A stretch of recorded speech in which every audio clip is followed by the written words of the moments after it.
Today, I'm honored to welcome Genevieve Gonzales, who has turned her heartbreak loss into a mission to help others. She's a devoted wife of 27 years and a loving mother whose life was filled with family, joy, and laughter. She also faced a mother's worst nightmare, losing her son Jacob to suicide. Out of this unimaginable heartbreak, Genevieve has found a courageous purpose, helping others navigate their darkest moments. We're honored to have you here today, Genevieve. Welcome to the podcast.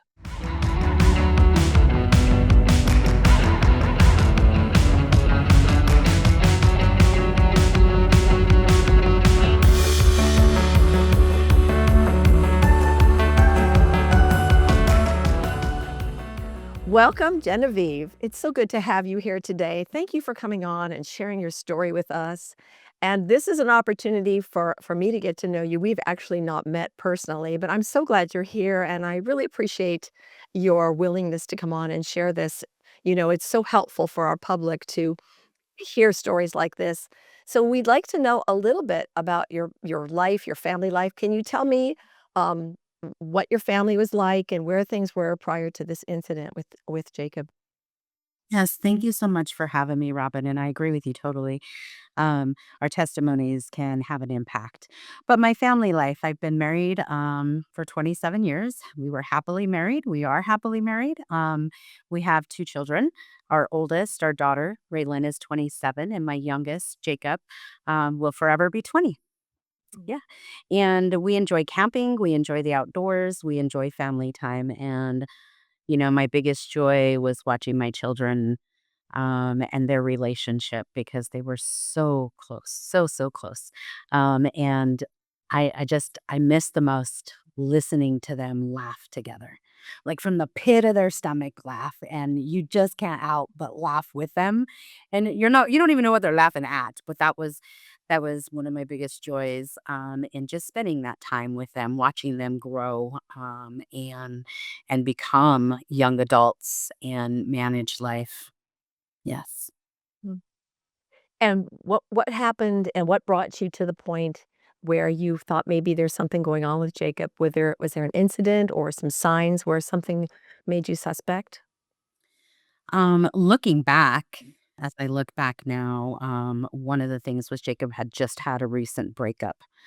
And we had talked through that. And actually, the morning of, he came to me and said, "Mom, I'm not okay." And I said, I understand, babe. This is a first heartbreak for you. I get it. And so I kind of talked him through with my assumption that we were talking about this breakup still. So, just trying to comfort him and let him know all breakups are difficult. This one is a first for you. Of course, you don't know how to get through that. But looking back, that was the biggest sign I think that I recognized. And this is not uncommon. Our young children go through these things, right? They go through relationship bumps and breakups. And it's hard to know, like, how serious it is with them. Did anything happen that made you think, well, this is like not repairable to him? Or how long did he go with just being sad before this incident occurred? So again, looking back, this probably about a week, because him and I did have a deeper conversation a few days prior to that, which was right after their breakup. But looking back, no, I didn't recognize any of this as a sign of being real trouble and danger. So when you think about this, I mean, this is so common. I have a son. I mean, we have children. They often express distraught, feeling lonely, feeling depressed. And so I could see where this would be a puzzle for you. Like, we don't know how our kids are going to react to the challenges of life. And, we do the best we can with them. And so, looking at the situation, do you feel like there's anything like, okay, I wish I had tuned into this, or I might have done something different? Is there any way you would have responded differently to him? Oh, absolutely. Robin is a life coach by trade. My job is questions. I dig deeper. Tell me what you mean by that. And that morning when he said, "Mom, I'm not okay," instead of assuming, I I I look back and say, why didn't I ask him, what do you mean by that? What does I'm not okay mean? And even at one point he did make a comment that he was depressed. And again, my ability to dig deeper to that. It's part of my training to ask those questions. But I wasn't playing coach at the time. I was being mom. Like, what do you have to be depressed about? I don't understand. What do you know about depression? I didn't ask those questions. I assumed that he was just sad about a breakup. Can you tell me what your relationship with Jacob was like over the years? I mean, what was your mother-son rapport like with him? Absolutely. Jacob was definitely a mama's boy. Um, we were very close, and Jacob told me a lot of things. I mean, at times I would tell him, hold on. You're talking to me like you need me to be best friend. Like, you got to tell me so I can change that hat. Like he'd be telling me something, and I'm like, wait, you're talking to mom. He's like, right now, I need you to be best friend. Okay, help me. But we had a relationship like that where Jacob was very open about a lot of things with me, and him and I talked about a lot of different things in life. And he was not afraid, to tell me a lot of things. So this is why this was so surprising because he didn't tell me this. Yeah. Yeah. And that's I think that is what every parent, every mother wonders about their child. I know I've had communications with my son and thinking like, "Is he really telling me how he feels? How sad is he? How concerned should I be?" And I think these are common feelings and emotions we go through as parents. We don't know. We have that relationship with our child, but we can't control the depth of their emotions or the options that they choose in their dark times. And so thank you for sharing that because I want Right. all of us as parents to reflect on our children. There are many things that we can't prevent. We can only be there for our children the best we can. Is there something that you think is there anything you've done differently even with your daughter, having this happen with Jacob that you've managed differently with your daughter? Yeah, I sometimes asking the question out front, they can't articulate or put into words, or even for my daughter after Jacob passed was, I don't need you to try to tell me everything you're feeling. And I began to use a number scale with her on a scale of 1 to 5. Tell me where you are. A 1 being, Mom, I am good, I'm solid. A 5 being, I'm not okay. And so I would ask her on a scale of 1 to 5 or 1 to 10, where are you? And she would tell me, and that would help me identify with, okay, where do I need to step in and help her? What can I do to help her in this moment? That Yeah. sounds like a great measurable tool. And do you have any agreement with her? Like, well, if you are like feeling less than a 5, we need to talk. I mean, like, does she know? Do you feel like she would come to you in those moments now, having had this incident in the family? Yeah, I believe she would, and that's kind of a place where I know that as a mother, I need to begin to probe a little bit deeper. If she's not managing something on her own very well, then I need to heighten my awareness and be aware. Start asking more questions. What can I do to support you? What do you need right now from me? Because I think even in that, like in this loss, that is a hard question to answer because we don't know what we need right now. We So don't. sometimes I often talk about even just the ministry of presence, right? Where, okay, I'm just going to be with her. I'm going to be close. Yeah, that's a great response. Just being there, just being present in her life. I think that's a healthy response to just her knowing that you're present and that she can come if she needs you. Genevieve, can you tell me leading up to this incident with Jacob, what happened? What was going on that day? And how did you discover your son?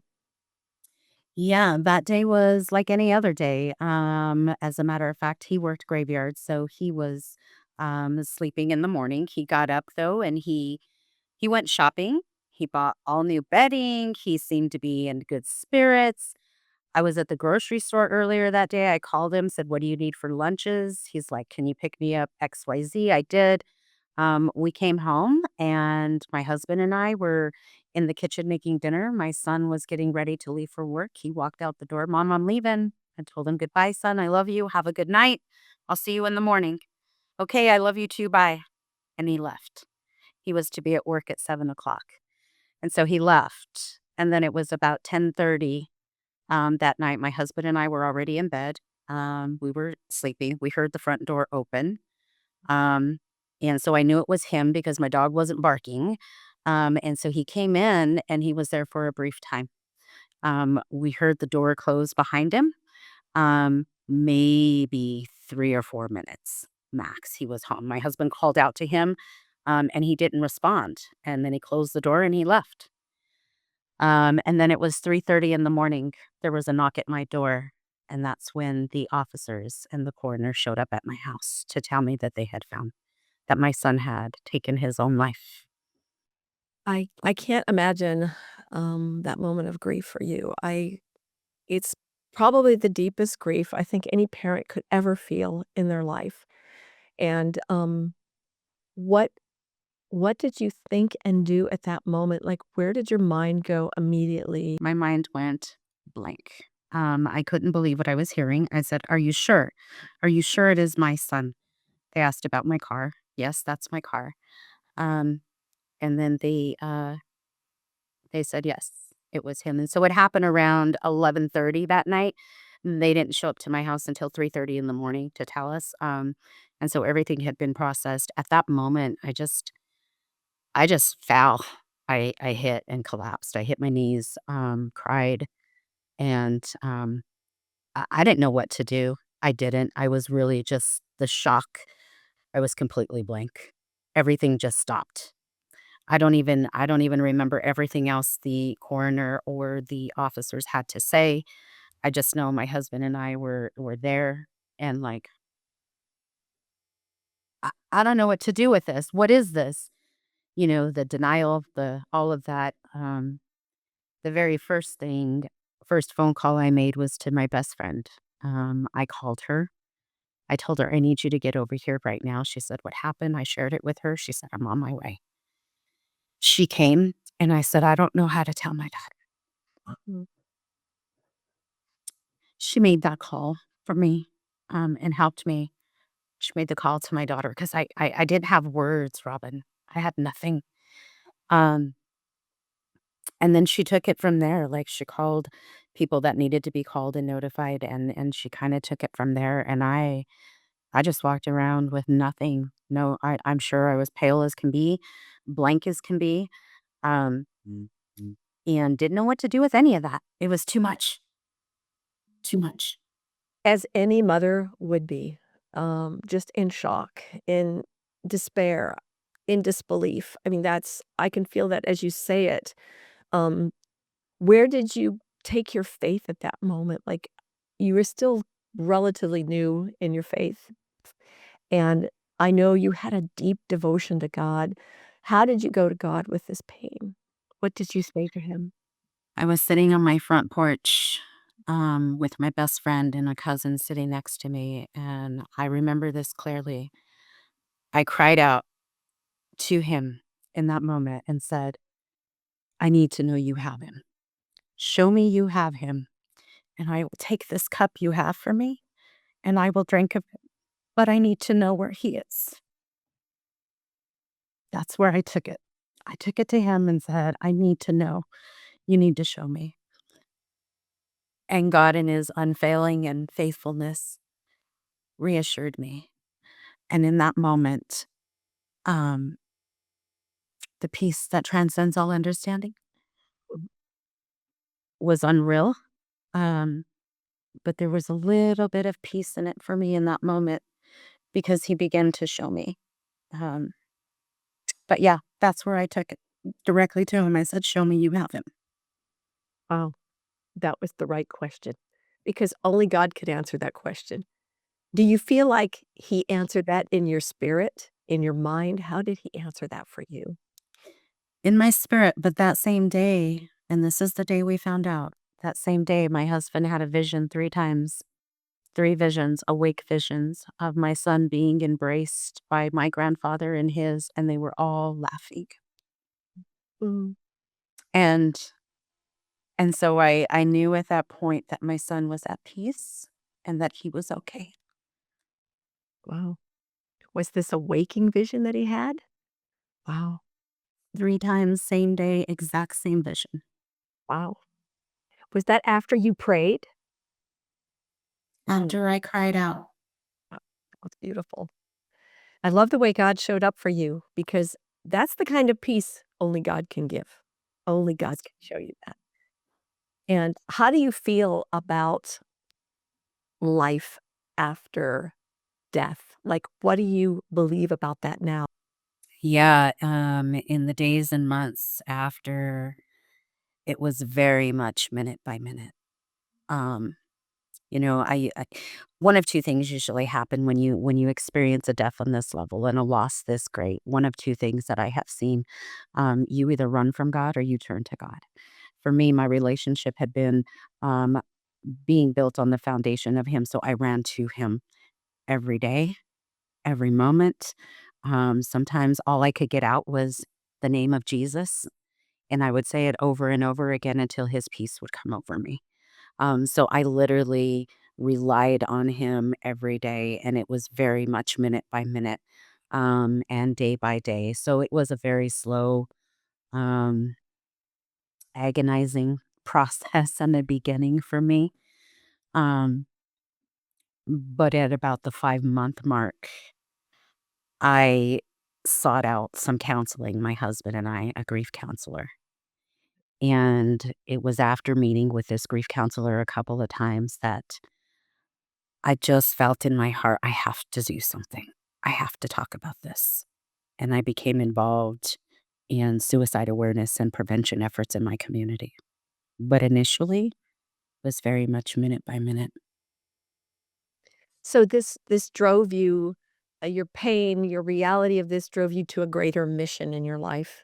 And you said you felt like you needed to talk about it. Did you feel like you needed a group, a community, or did you feel like you needed a place to take this to expand the purpose of this happening? What was your motive in that? So, yes, as a coach, when I was first training, I remember this and it sticks with me all the time, first for me and then for others. Right? I know as a coach, I can only take my clients as far as I'm willing to go. I knew that this was going to be the biggest healing in my life. I was going to have to be willing to walk in. I was going to have to be willing to face the pain. I was going to have to be willing to heal from this. There was healing in it for me. And I needed connection. I needed connection. As much as I didn't want to, I needed it. Um, we were never meant to do this life alone, and it's so true in this moment, and there's times in this grief where I didn't wanna talk to anybody, I didn't wanna see anybody. Going grocery shopping was hard, I didn't wanna run into anybody. Just being out, having the energy to get up and get ready, none of that was anything I wanted to do, but I had to do. And so through your own therapy and coaching, you worked through the healing process. And from that came what you're doing now, which is tell us about that. Yeah, so I took some training. I became certified to facilitate. It's called Navigating the Grief Journey After a Suicide Loss. So it's an 8-week closed group specifically for suicide loss, and I facilitate this grief group for others who are walking through a loss by suicide. And then I also do a peer to peer support group for suicide loss, which came about after the 8 week. I've had clients or participants who have gone through the 8 week and needed more support. So we decided to do an ongoing grief support. And so that's how that came to be. And one of the biggest things that I have been led to do in this is one night in prayer, I was crying my heart out to God. And I just said, Lord, I don't know how you're going to take this pile of ashes that has become my life and make beauty of it, but your word says that that's what you do.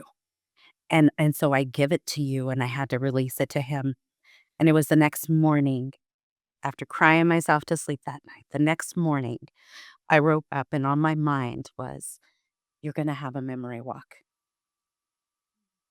Okay. I don't even know what that means, but okay.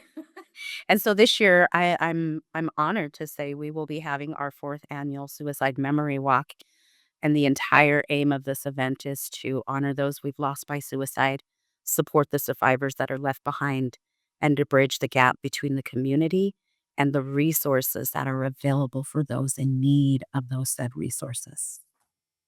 Wow, that's really powerful. What when you come together as a community for the walk, what are you guys doing during that walk? Are you telling stories with each other? Or like what is the engagement with each other during that time? Yeah, and it's evolved since we first started, but, we didn't know what to expect. The first year, we had 300 people in attendance, and we allowed those that have, walked through a suicide loss just to come to the mic, say your loved one's name, share a little bit about their story, and it was beautifully received. People wanted that place. It became very clear to me people wanted to talk about their loved ones and their experience. So the second year we began, my family and I, um, made memorial signs for those that wanted them for their loved ones. We took a picture, a biography, and we made signs. And every year, I have people who share their stories. I usually do a male, a female, and another, about three. And we have people share their testimony of how they've overcome their mental health challenges or their suicidal ideations. What would you recommend, what would you suggest, Genevieve, for anyone going through this type of grief in their life, a loss at this level? Like, what steps should they take to work through this, based on what you've experienced and what you see has really worked for you? What would you share with them? I had to get a real grasp of what grief was and what mourning was, and recognize that my grief journey was gonna be unique to me. My husband's grief journey is unique to him. My daughter's grief journey is unique. Same person we lost, different grief. And you have to understand your own grief and your own mourning. So find a support group, find a therapist, be gentle with yourself in this process and allow yourself to feel the hard things that you're going to feel. Um, I think understanding, especially when you talk about, we often say that there's at least 135 people impacted by every suicide attempt, let alone completion. And so when you think about that ripple effect and all of those people that are grieving the same person, you have to understand your own grief. So learn that for yourself. Get connected. Don't isolate. Stay connected. Whether it's a support group, whether it's a therapist, whether it's, a grief group, whatever that is, but get connected and stay connected to somebody who is going to be a good helper and support for you in your grief. Identify that person because not everybody's going to be a helper in your grief. Some people are going to be neutral bystanders. Some people are not going to be helpful at all. So I think learning to identify your good helpers and knowing who they are and who you can turn to. And don't be judgmental. Don't judge yourself in this. Be curious. Get curious about the grief and these intense feelings because intense they are. And so just be curious, not judgmental. And I suppose that goes the same for anyone involved in a relationship where this happened, where you start ruminating over your own self-responsibility for the relationship. How do you navigate through that as a parent to not feel like I could have done or I should have, to play get rid of the blame game? Yeah, that is a big one. And I think it's a very natural response, especially as a parent.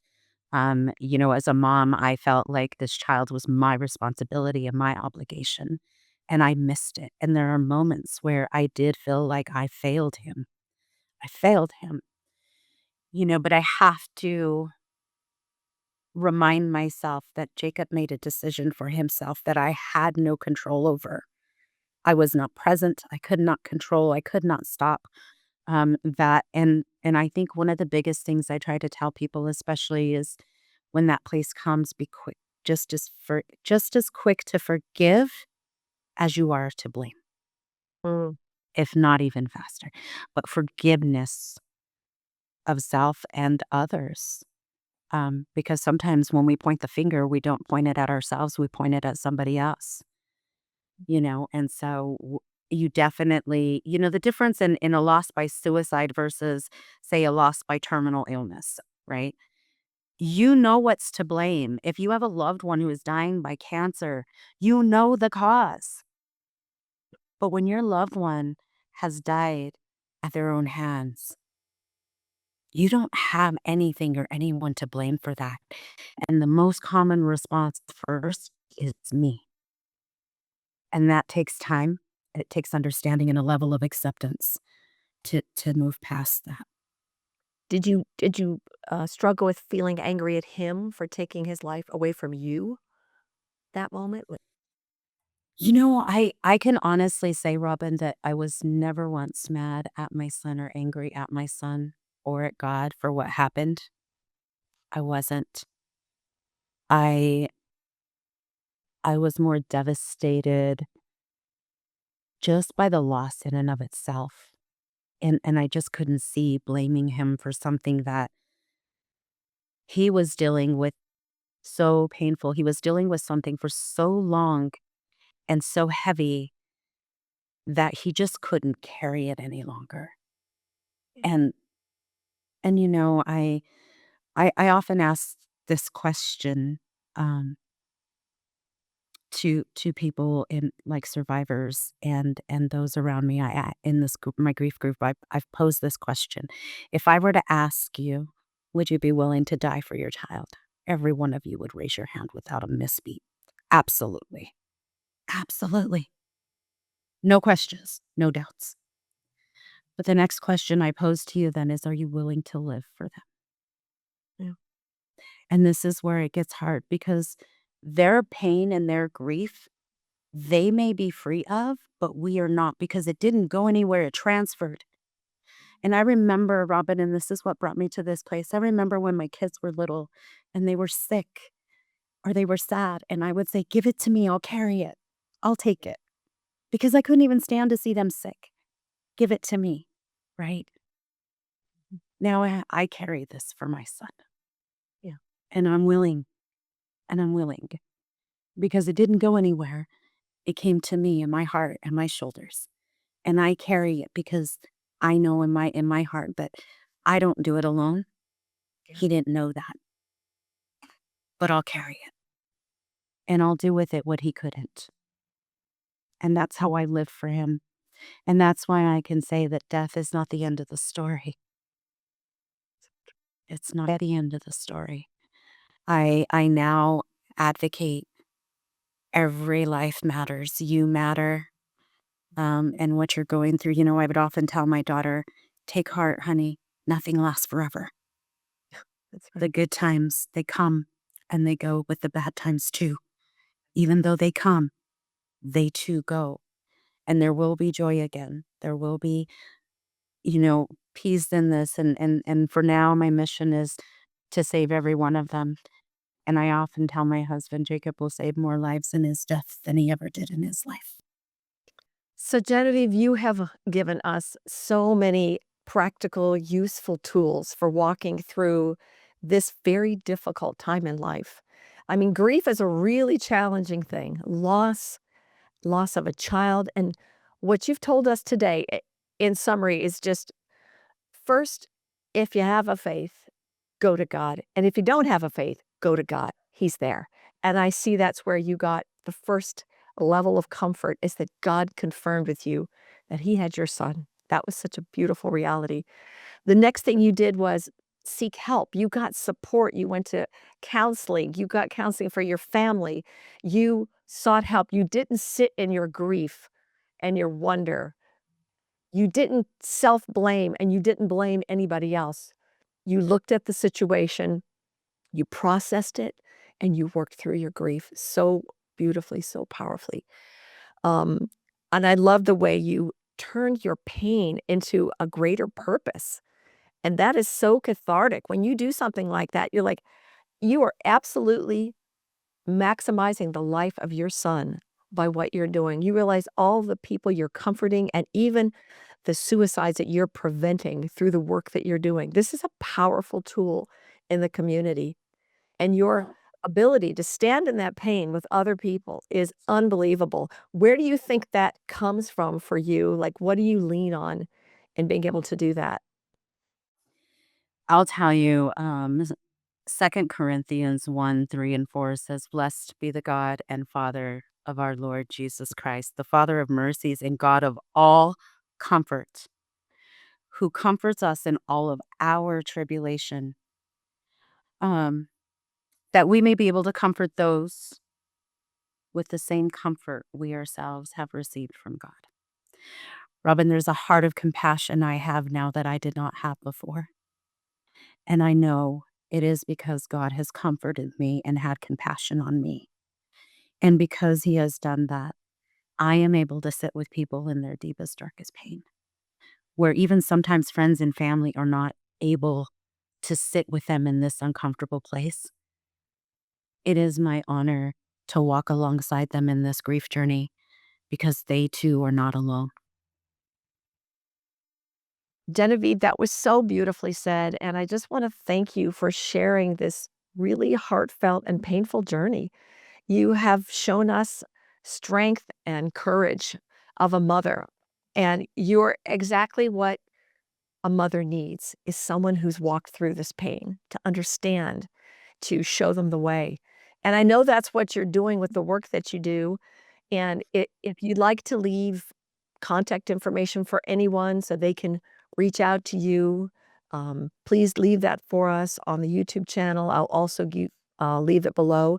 But if you would like us to contact you, give us that information. And I just want to thank you so much for what you've done here and what you're doing with the loss in your life and how you are saving and helping so many lives because you have chose to put your heart out there and let God's love show through you. And as you're being comforted by God, He is comforting others through you. And I want to thank you for that. So go ahead and leave anything you'd like for us, and we'll be glad to have people contact you directly that way. Yes, absolutely. Thank you so much, Robin, for the opportunity to share in this important work because it matters and it is important. And you can reach me on Facebook. My name Genevieve Gonzales on Facebook. You can reach out to me anytime there. You can also email me. It's g.gonzales719 at gmail.com. And people can reach me there. Um, if there's questions, if you need resources, whether you're in Colorado or not, we can help you and direct you in places to find those resources.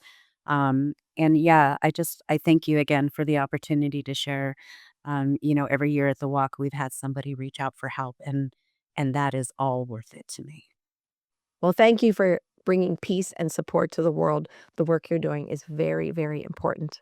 Again, Yes. thank you for And if somebody needs immediate help, 988 is the crisis line. thank you. Have a wonderful day. Yeah. Thank you all for being here and joining in. If you have any comments you'd like to leave, please leave them for Genevieve. She would love to hear from you. Thanks again.